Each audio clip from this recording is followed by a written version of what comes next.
Bonjour et bienvenue pour cette nouvelle correction d'un exercice pour le CRPE. Aujourd'hui, la compétence que l'on va développer, c'est comment résoudre correctement une équation. Donc on va voir les étapes qui sont nécessaires pour résoudre une équation, mais aussi les petits pièges sur lesquels il faut faire attention, surtout au niveau de la rédaction.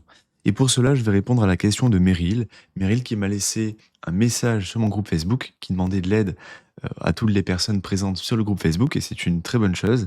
Bonjour, quelqu'un saurait-il m'expliquer pourquoi j'ai un résultat qui est juste, mais dont j'inverse les signes à chaque fois, ce qui finalement donne un résultat faux. Donc on va voir comment résoudre correctement une équation, et ça va permettre, je pense, d'éclairer ta lanterne. J'en profite pour dire que si vous avez aussi besoin d'aide en mathématiques, le groupe Facebook est fait pour, vous trouverez le lien dans la description de cette vidéo. Alors, regardons un petit peu ce que tu as pu faire. Alors là, tu dis f égale ça, égale ça, égale ça, égale tout ça. Déjà, je vous conseille de ne pas rédiger de cette façon.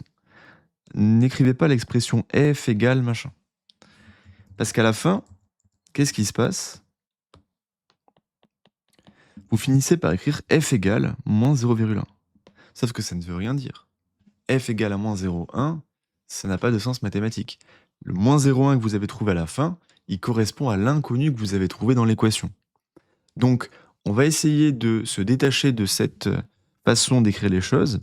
Et à la rigueur, vous pouvez écrire par exemple f, deux points, et vous écrivez l'équation. Et vous évitez à chaque fois d'écrire égal quand vous passez à une étape supplémentaire de l'équation. On peut utiliser le signe de l'équivalence, qui sera un petit peu moins faux. Ok? Mais bon, moi, ce que je vous conseille, voilà, c'est de ne pas écrire f égale avec l'équation en question. Alors là, pour le coup, notre équation à résoudre, et d'ailleurs, vous pouvez simplement faire ça, ne même pas mettre la lettre, et écrire moins 9x moins 8 est égal à x moins 7. Alors, on va décomposer ça pour voir comment on résout ce genre d'équation. Alors, tu sembles déjà très bien faire les choses,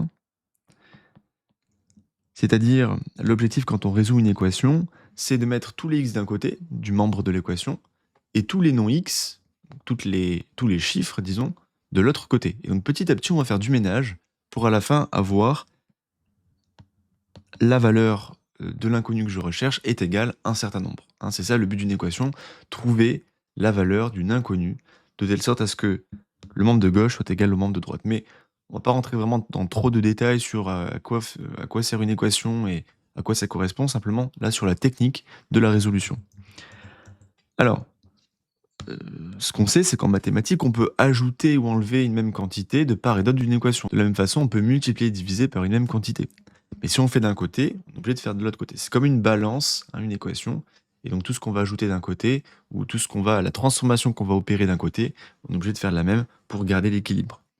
Alors là, j'aimerais bien mettre mes x à gauche, par exemple. Et là, je m'aperçois que j'ai un x qui est à droite. Donc l'objectif, c'est de le faire venir à gauche.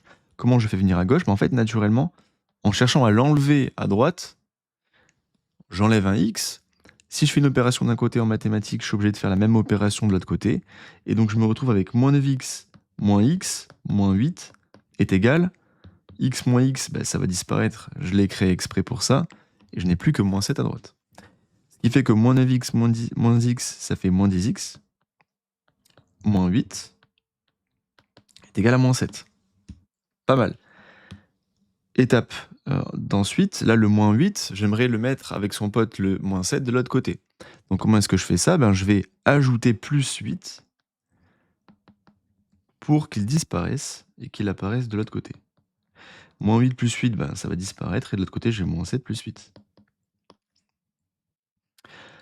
Moins 10x, moins 7 plus 8, ça fait 1. Donc là on en arrive à ce que tu avais fait.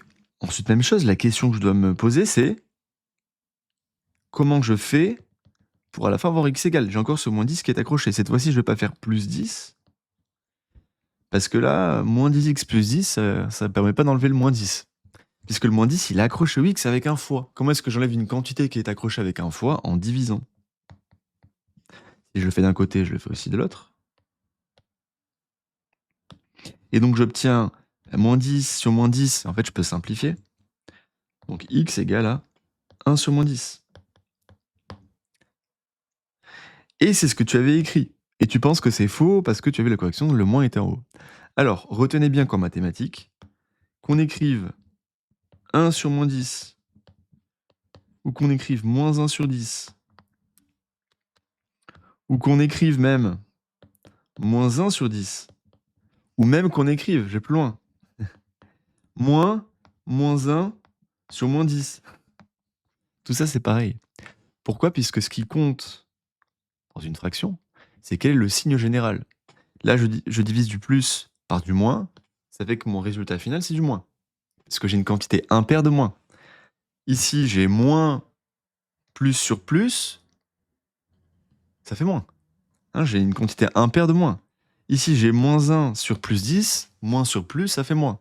Ici, j'ai moins, une quantité impaire de moins, ça fait toujours moins. Comprenez? Donc la position du moins n'a pas d'importance. Et donc finalement, ce que tu pensais être faux, ce que tu as écrit, c'est juste. C'est pas parce que la correction dit que c'est moins 1 sur 10 que 1 sur moins 10 c'est faux pour autant. Parce que tu vois bien que ça fait la même quantité. D'avoir moins 1 sur 10 à la calculatrice, ça fait moins 0,1. 1 sur moins 10, ça fait aussi moins 0,1. Donc c'est exactement la même chose. Bon, je pense que ça résout ta principale problématique et finalement tu constates que tu n'avais pas tort. Bon, pour toutes les personnes qui regardent, je vais quand même continuer avec la résolution du H et du J pour s'entraîner, c'est l'occasion, à résoudre des équations. Alors, pour le H, qu'est-ce qu'on avait? On avait, hop, on va résoudre le H, 3z moins 3 est égal à 8z plus 8. Même chose, l'objectif d'une équation, c'est d'isoler mon inconnu, ma lettre. Donc pour ça, je vais faire du ménage de part et d'autre pour faire apparaître simplement mon inconnu égale une certaine valeur. Donc j'ai le z, j'aimerais bien mettre tous les z à gauche, disons. Donc là, il faut que j'enlève cette quantité de z.